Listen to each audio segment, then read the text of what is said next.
ತೇಜ್ ಪ್ರಭು ನ್ಯೂಸ್ಗೆ ಸ್ವಾಗತ. ಕರ್ನಾಟಕ ರಾಜ್ಯೋತ್ಸವ ಸಮಿತಿ ಸಂಕೇಶ್ವರ ಇವರ ಸಾಯಂಕಾಲ ವೇದಿಕೆ ಕಾರ್ಯಕ್ರಮ ಯಶಸ್ವಿಯಾಗಿ ಜರುಗಿತು.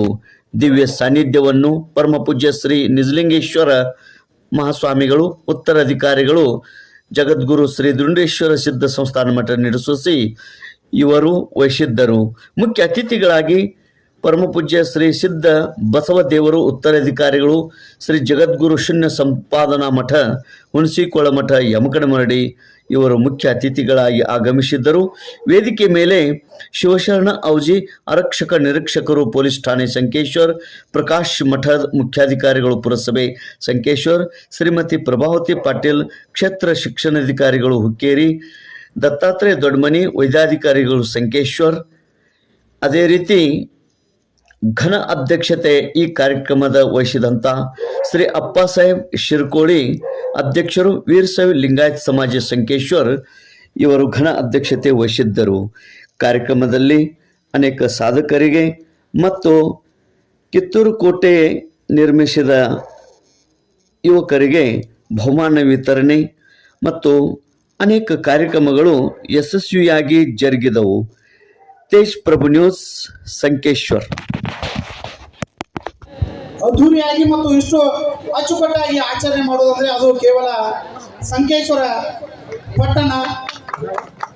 ಯಾಕಂದ್ರೆ ಪ್ರತಿ ವರ್ಷವೂ ಹೆಚ್ಚೆಚ್ಚಾಗಿ ಜನರು ಬರ್ತಾ ಇದ್ದಾರೆ, ಯುವಕರು ಬರ್ತಾ ಇದ್ದಾರೆ ಮತ್ತು ಪ್ರತಿ ವರ್ಷವೂ ಅಚ್ಚುಕಟ್ಟಾಗಿ ಎಲ್ಲ ನಮ್ಮ ಏನು ಯುವಕರಿದ್ದಾರೆ ಅವರೆಲ್ಲರೂ ಭಾಳಷ್ಟು ನೀಟಾಗಿ ಕೆಲಸಗಳನ್ನು ಮಾಡ್ತಾರೆ. ಯಾವುದೇ ಹಬ್ಬ ಹರಿದಿನಗಳಿದ್ರೂ ಕೂಡ ಅವನ್ನೆಲ್ಲ ಬದಿಗೊತ್ತಿ ಈ ರಾಜ್ಯೋತ್ಸವನ ಅದ್ಧೂರಿಯಾಗಿ ಮಾಡಬೇಕು ಗಡಿಭಾಗದಲ್ಲಿ ಅನ್ನೋದು ಆಚಾರ ಒಂದು ಹೇಳಕ್ಕೆ ವಿಷಯ ಪಡ್ತೀನಿ. ಯಾಕಂದರೆ ಗಾಂಧಿ ಚೌಕದಲ್ಲಿ ನಮ್ಮ ಅಪ್ಪಾಸಾಹೇಬಣ್ಣ ಶಿರ್ಕೋಳಿ ಅವರ ಮಾರ್ಗದರ್ಶನ ಹಾಗೂ ಅವರ ನೇತೃತ್ವ ಹಾಗೂ ಅವರ ಆಶೀರ್ವಾದದಲ್ಲಿ ಪ್ರತಿ ವರ್ಷವೂ ಇಷ್ಟೊಂದು ಅದ್ಧೂರಿಯಾಗಿ ಆಚರಣೆ ಮಾಡಲಿಕ್ಕೆ ಅವ್ರದ್ದು ಬಹಳಷ್ಟು ನಮಗೆ ಬೆನ್ನೆಲುಬಾಗಿ ನಿಂತಿದ್ದಾರೆ.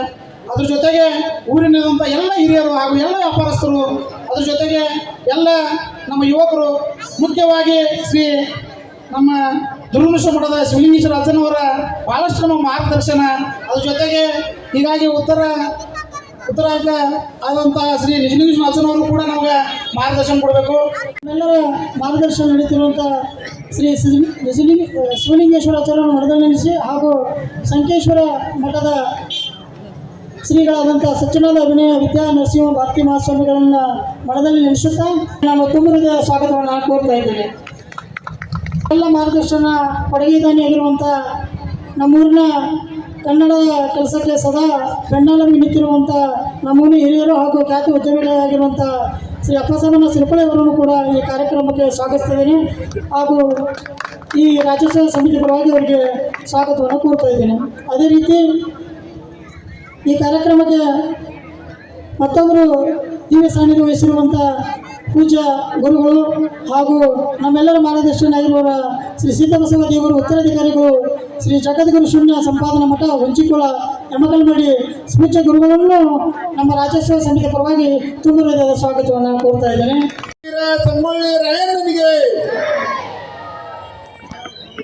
ಇವತ್ತಿನ ದಿವಸ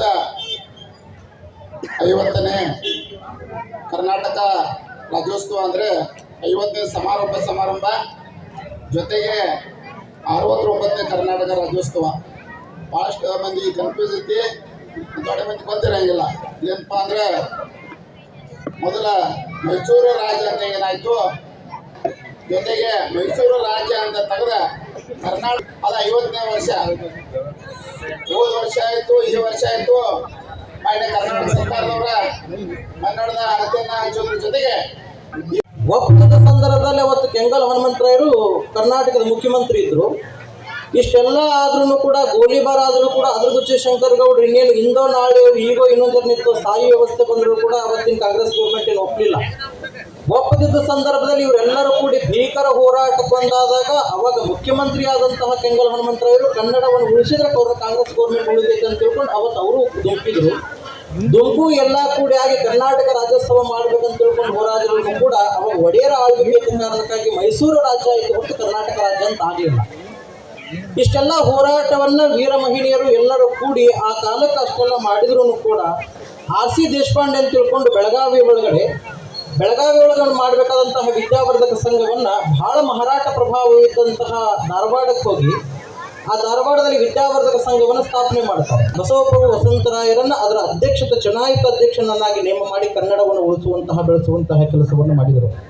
ಇದು ಕರ್ನಾಟಕದ ಏಕೀಕರಣ ಇತ್ತೀಚೆಗಾದರೆ, ಆದರೆ ಕನ್ನಡವನ್ನು ಉಳಿಸುವಂತಹ ಮತ್ತು ಕನ್ನಡವನ್ನು ಬೆಳೆಸುವಂತಹ ಕೆಲಸಗಳು ಅವತ್ತು ಗಣಮಕ್ಕಳಲ್ಲ ಹೆಣ್ಮಕ್ಳು ಮಾಡಿದರು. ಇಲ್ಲೇ ಬಹಳ ಅಲ್ಲ, ಇಲ್ಲಿಂದ ಒಂದು 15 ಕಿಲೋಮೀಟರ್ ಹೋದರೆ ಗಡಿಂಗ್ಲಸ್ನಲ್ಲಿ ಹೋಗಿ ನೀವು ನೋಡ್ರಿ, ಒಂದೇ ಒಂದು ಮರಾಠಿ ಬೋರ್ಡ್ ಅಲ್ಲ, ಒಂದೇ ಒಂದು ಇಂಗ್ಲೀಷ್ ಬೋರ್ಡ್ ಅಲ್ಲ, ಕನ್ನಡ ಅಂತ ಎರಡನೇ ಪ್ರಶ್ನೆನೇ. ಯಾಕಂದ್ರೆ ಕರ್ನಾಟಕದಲ್ಲಿ ಬೋರ್ಡ್ ಹಾಕಕ್ಕೆ ಬಿಡಂಗಿಲ್ಲ, ಮತ್ತೆ ಅಲ್ಲೇನು ಹಾಕ್ತಾರೆ ಅವರು ನೋಡ್ಬೇಕಲ್ಲ, ಸ್ವಾಭಿಮಾನ ಕೆರಳಿಸ್ಬೇಕಲ್ಲ. ನೋಡ್ರಿ, ಒಂದು ಕಟ್ಟಿಂಗ್ ಸನೂಲ್ ನೋಡ್ರಿ, ಒಂದು ಬ್ಯೂಟಿ ಪಾರ್ಲರ್ ನೋಡ್ರಿ, ಎಲ್ಲವೂ ಕೂಡ ಮರಾಠಿಯಲ್ಲೇ ಬೋರ್ಡ್ ಹಾಕಿ ತಮ್ಮ ಭಾಷಾಭಿಮಾನವನ್ನು ಪ್ರತಿಬಿಂಬಿಸ್ತಾರೆ. ಎಲ್ಲ ಒಂದು 25 ರೂಪಾಯಿ ಕೊಟ್ಟು, ಒಂದು 50,000 ರೂಪಾಯಿ ಕೊಟ್ಟು ಲೋನ್ ಮಾಡಿ ಒಂದು ಕಟಿಂಗ್ ಶಾಪ್ ಅಲ್ಲ, ಒಂದು ಬಿಡಿ ಸಿಗರೇಟ್ ಅಂಗಡಿ ಇಟ್ಟರು ಕೂಡ ನೀವು ಇಂಗ್ಲೀಷ್ನಾಗ ಬೋರ್ಡ್ ಹಾಕ್ತಾರೆ. ಮಕ್ಕಳು ಇವ್ರಿಗೇನು ಹೇಳಬೇಕು? ಹಾಗಾಗಿ ಇವರೆಲ್ಲರೂ ಕೂಡಿ ಮೊಟ್ಟ ಮೊದಲು ಕನ್ನಡಕ್ಕೆ ಹೆಚ್ಚಿನ ಪ್ರಾಶಸ್ತ್ಯವನ್ನು ಕೊಟ್ಟು ಇಡೀ ಶಂಕೇಶ್ವರ ಪಟ್ಟಣದಲ್ಲಿ ಕನ್ನಡದ ಬೋರ್ಡ್ಗಳಾಗಬೇಕು ಅನ್ನೋದನ್ನು ನಾವೆಲ್ಲರೂ ಹೆಚ್ಚು ಹೇಳಬೇಕಾಗ್ತದೆ. ನಾವು ಚಪ್ಪಾಳೆ ತಟ್ಟಿರ್ತಾನೆ, ಅದಕ್ಕೆ ಅಜೀದ ಅವ್ರನ್ನ ಬೋರ್ಡಿನ ಅಂಗಡಿಗೆ ಯಾವುದಕ್ಕೆ ನೋಡ್ಬೇಕು, ನಾವೆಲ್ಲ ಹೋಗೋದನ್ನು ನಾವೆಲ್ಲ ತಿಳ್ಕೊಳ್ಬೇಕು. ಅದೇ ಇವತ್ತಿಗೆ ಮಹಾರಾಷ್ಟ್ರದಿಂದ ಹರಿದು ಬಂದಂತಹ ಆ ಹಿರಣ್ಯಕೇಶಿ ಕನ್ನಡದೊಳಗೆ ಹರಿಬೇಕಾದ್ರೆ ಜುಳು ಜುಳು ಅಂತ ಹರಿಯೋದು ಅದೇ ಕನ್ನಡದ ಭಾಷೆ. ದೇಶದ 27 ರಾಜ್ಯಗಳಲ್ಲಿ ಹೋಗಿ ಕೋಗಿಲೆ ಕೂ ಅಂತ ಒದರಬೇಕಾದ್ರೂ ಅದೇ ಕನ್ನಡದ ಭಾಷೆ. ಗಾಳಿ ಸೂ ಅಂತ ಸುಳಿಬೇಕಾದ್ರೂ, ಯಾವ ದೇಶದಲ್ಲಿ ಸಾಳಿ ಸುಳಿ ಅಂತ ಸುಳಿಬೇಕಾದ್ರೂ ಇದೇ ಕನ್ನಡದ ಭಾಷೆ. ಆ ಕನ್ನಡದ ಭಾಷೆ ಅವ ಸಾಕು ಅಂತ ತಿಳ್ಕೊಂಡು ಬಾಯಿದ ಮಕ್ಕಳು ಹೇಳಿದ್ರೆ ಅಂತ ತಿಳ್ಕೊಂಡು ಮೂಕ ಮಕ್ಕಳು ಹೇಳಬೇಕಾದ್ರೆ ಮೂಕ ಮಕ್ಕಳು ಕೂಡ ಹುಟ್ಟುತ್ತಾ ಹೇಳುವಂಥ ಭಾಷೆ ಯಾವುದಾದ್ರೆ ಕನ್ನಡ. ತಾಯಿ ಗರ್ಭದಿಂದ ಹುಟ್ಟಿ ಬರುವಂತಹ ಕೂಸು ಮೊದಲು ಟ್ಯಾ ಅಂತ ಅಳುವಂತಹ ಭಾಷೆ ಯಾವುದ್ರೆ ಕನ್ನಡ. ಇಂದಿಲ್ಲ ನಾಳೆ ಇದು ಕರ್ನಾಟಕದ ಭಾಷೆ ಇಲ್ಲ, ದ್ರಾವಿಡರ ಭಾಷೆ ಇಲ್ಲ, ದೇವ ಭಾಷೆ, ಇದು ಸಂಸ್ಕೃತ ಭಾಷೆ ಅಂತ ತಿಳ್ಕೊಂಡು ಏನು ಹೇಳಕತ್ತಿಲ್ಲ. ದೇವ ಭಾಷೆ, ಸಂಸ್ಕೃತ ಭಾಷೆ ಹುಟ್ಟುವ ಪೂರ್ವದಲ್ಲಿ ಏಕೈಕ ಭಾಷೆ ವ್ಯವಹಾರ ಮತ್ತು ರಾಜಕೀಯ ಮಟ್ಟದಲ್ಲಿ ಬೆಳೆದಿತ್ತು ಅಂದರೆ ಕನ್ನಡ. ಇವತ್ತಿಗೇನು ಮೆಜೆಸ್ಟಿಕ್ ಅಂತ ಕರಿತಿರಲ್ಲ, ಆ ಮೆಜೆಸ್ಟಿಕ್ನೊಳಗಡೆ ಕೆರೆ ಇತ್ತು. ಮೊದಲು ಕೆರೆ ಇದ್ದಾಗ ಅವತ್ತಿನ ಕಾಲಕ್ಕೆ ನಾಡಪ್ರಭು ಕೆಂಪೇಗೌಡರು ಮಾತುಗಳನ್ನ ತಾವೆಲ್ಲರೂ ಆಲಿಸಿದ್ದೀರಿ. ಅವ್ರು ಮಾತಾಡಿದ ಮೇಲೆ ಇನ್ನೇನು ಮಾತನಾಡಲಿಕ್ಕೇನು ಉಳಿದಿಲ್ಲ. ತಾವೆಲ್ಲರೂ ಸಾಂಸ್ಕೃತಿಕ ಕಾರ್ಯಕ್ರಮಗಳಿಗಾಗಿ ಕಾಯ್ತಾ ಇದ್ದೀರಿ. ಹೀಗಾಗಿ ಜಾಸ್ತಿ ಸಮಯವನ್ನು ನಾನೇನು ತಗೊಳ್ಳ 1 ನಿಮಿಷದಲ್ಲೇ ಮಾತು ಮುಗಿಸೋನಿದ್ದೀನಿ. ಕಳೆದ ವರ್ಷ ಇದೇ ಕಾರ್ಯಕ್ರಮಕ್ಕೆ ನಾನು ಇದೇ ಗಾಂಧಿ ಚೌಕಲ್ಲಿ ಬಂದಿದ್ದೆ.